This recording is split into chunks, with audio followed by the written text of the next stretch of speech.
My cheating wife planned to go on a cruise with her friend. But when I decided to check her suitcase, I found new lingerie and several packs of condoms. I called her friend's husband and said, "Buddy, we have bad news. Get ready. We're going to catch our wives red-handed." The suitcase of secrets. I wasn't suspicious at first. Clara, my wife of 10 years, said she and her best friend Lacey were going on a girls-only wellness cruise. No kids, no husbands, just facials, yoga, and a break from routine. Fine, she deserved it. But something felt off. It wasn't what she said, it was how she said it. No hug before work, no goodnight kiss. And when I offered to drive her to the dock, she refused. Insisted on a rideshare. That's when the pit started growing in my stomach. So, while she was in the shower that evening, I did something I never thought I'd do. I checked her suitcase. That's when everything shattered. Tucked between rolled-up sundresses and spa-friendly slippers, I found 2 brand new sets of black lace lingerie, a travel-sized bottle of vanilla massage oil, and 3 unopened boxes of condoms, not hidden, not even zipped in a side pocket, just sitting there like they belonged. I sat on the edge of the bed, staring at it all, heart pounding, knuckles white. But I didn't scream. I didn't storm in because I knew this wasn't just Clara. Lacey, her best friend, was in on it, too. So, I picked up the phone. Dialed the number of someone who deserved the truth just as much as I did. "Rick, it's Daniel. Listen closely. We've got a problem, and I think it's time we solve it together." He asked, "Is this about Lacey?" I said, "No, it's about both of them. Meet me at the cruise terminal at 5 a.m. and bring a camera." The setup. Rick showed up before sunrise.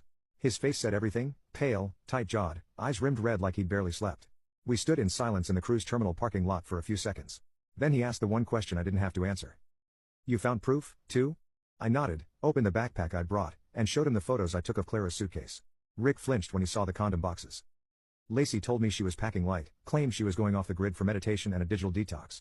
I thought it was weird, but I trusted her. He paused, his voice trembling. "She kissed our son goodbye yesterday like she was going on a retreat." I saw the same heartbreak in his eyes that was tearing through my own chest. But we weren't here to cry. We were here to watch them fall. The game plan. We moved fast. Rick booked a last-minute cabin on the same cruise using a different name, a suite 2 decks below theirs. I had already installed a GPS tracker in Clara's suitcase and synced it to my phone. We could monitor her exact location. Rick brought a DSLR with a zoom lens and audio mic attachment. The guy once freelanced as a wedding videographer, so he knew how to shoot without being seen. "The goal isn't just to catch them," I said. "It's to document everything. We don't confront. We observe. We record. We make them confess, not with words, but with what we already have." Boarding day. We watched from a cafe across the terminal entrance. At 6:12 a.m., the betrayal came waltzing in with sunglasses and smug grins. Clara and Lacey, matching cruise bags, laughing like teenagers on spring break.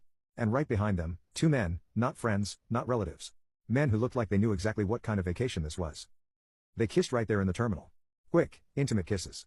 Clara's hand trailed down the back of her friend's neck like she was saying goodbye to her boyfriend, not her travel buddy. Rick's grip tightened on the camera, but he kept recording. "We got them," he muttered. "Now we burn them." The ship of lies. Rick and I boarded under aliases. Different decks, different boarding times, but with one shared mission: document everything. Leave emotion behind. Strike when the mask slips. Their room. Clara and Lacey were in Suite 9C. We confirmed it with the GPS ping from Clara's suitcase and a casual glance at the guest manifest displayed on the welcome kiosk. Rick and I stayed on opposite shifts, watching, rotating, texting coded updates like spies with broken hearts. From the upper deck lounge, we had a clean line of sight to the adults-only pool. At 2:37 p.m., they emerged. Clara was in a red bikini I'd never seen before. Lacey wore sheer white with matching sunglasses. And the 2 men, they were there, too. Holding drinks, touching waists, kissing, and worst of all, laughing like none of it mattered. The evidence. Rick filmed clean footage, long lens, zoomed in audio so crisp we could hear Lacey say, "I told you he wouldn't check my phone. He still thinks I'm at a yoga retreat." They laughed again. I didn't. Rick didn't. "I want to expose her," he whispered. "Not just to her friends, not just to family. I want her parents to see this. I want every smug look, every lie she's ever told to crumble." "They will," I said, "but not yet." The message that changed everything. That night, as I sat in the quiet corner of the ship's internet cafe, organizing footage, editing timestamps, syncing GPS logs, a message popped up on Rick's burner phone, from Clara. "Clara?" She thought she was texting Rick's real number. "Can't believe how easy this all is. Just keep them stupid and loyal. We've got 3 more nights to make the most of it." I stared at the screen. Rick stood behind me. He didn't say a word. He didn't have to. We both knew they weren't just cheating. They were mocking us. The cruise hosted a couple's sunset mixer, an open deck event with music, cocktails, and a photo booth where lovers could take cute pictures to mark the occasion. It was perfect. Clara and Lacey signed up under fake couple names. Their boyfriends, James and Tyler, swaggered in behind them, drinks in hand. Clueless and cocky. Rick and I arrived 10 minutes later. We weren't just holding cameras. We were holding a loaded truth, one that was about to detonate in public. The build-up. I passed the cruise DJ a USB. Inside, a short, cleanly edited video with footage of Clara and Lacey kissing their boyfriends, a wide shot of them entering the ship together, the text message Clara sent Rick, Lacey's spa retreat selfie standing beside James, half naked, and the final shot, the suitcase contents I photographed. He raised an eyebrow. You sure about this? I smiled. Play it when I give the signal. The show begins. Clara and Lacey were tipsy, laughing, clinging to their lovers like nothing in the world could touch them.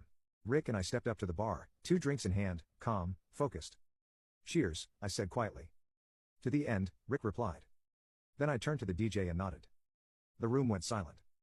At first, people thought it was part of the event, a funny video montage, until the kisses showed up on screen. Until Lacey's fake name glowed on the guest registry overlay. Until the camera zoomed in on the message, just keep them stupid and loyal. And then the cherry on top, the condom boxes, plain as daylight, laid out beside the red lace lingerie. Gasps, murmurs, phones coming out. And Clara? She went white, then red, then wild. Turn that off. Turn that off. She screamed, trying to storm the DJ booth, but 2 other guests blocked her. People were filming now. Someone shouted, "Is that you? Are you the yoga retreat liar?" Rick stood, held up his phone. We've been documenting this for 48 hours. This footage is being sent to both your families, your jobs, and your marriage counselors. He pointed to her. You kissed my son goodbye before screwing another man on a cruise.